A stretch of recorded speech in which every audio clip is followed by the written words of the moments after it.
This is Colin from the band Ghosts of Atlantis, and we would like to welcome you all to the Choirs of Atlantis.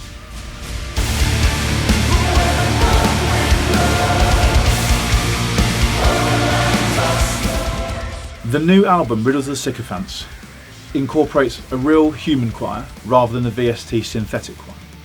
On the last album, and like many films and many albums you would have heard before, the choirs are usually done with the VST or synthetic voices, which are a pre-recorded voice and then put together.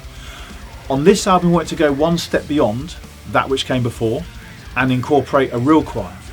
So we reached out to a community choir and we wanted to get real people, real voices, real dynamics, get these dynamics and put them within our soundscape.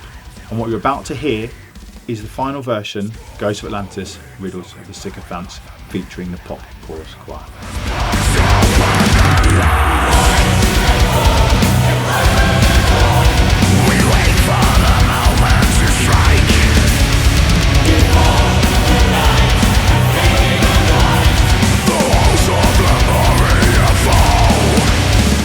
So one of the challenges of doing a project like this and using a real choir is, firstly, how to record the choir, secondly, how to get them all to learn the bits. The process was actually quite easy in the end, thanks to Eula of the pop chorus choir, who would take some of the music that I would give her, who would then train with the choristers, they would then learn the parts, we would then rock up to the hall and then we would record the choir itself as we're there.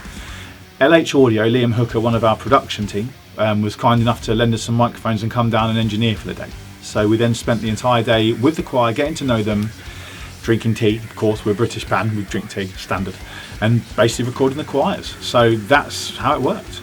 The choir turned up on a Sunday morning, along with 3 of the band members, to a village hall in Suffolk, where we set up the microphones, set up the recording software, and then Eula would take the choir through their pieces and we'd have a listen to each part, and we'd make sure each part was correct and each part was working with the backing tracks.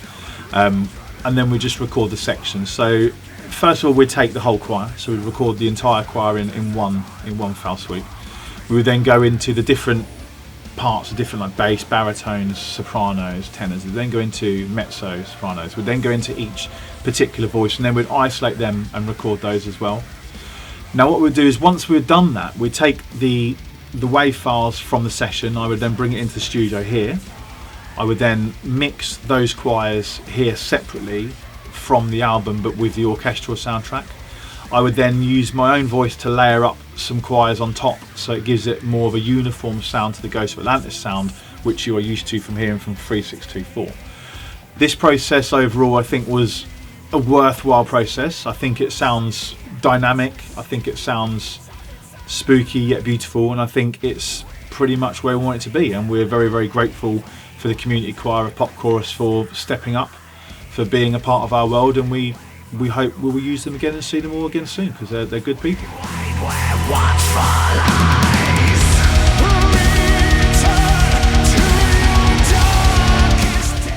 We hope you enjoyed this small insight into the Choirs of Atlantis and exactly what happens behind the scenes making Riddles of the Sycophants here at Camp Ghosts of Atlantis.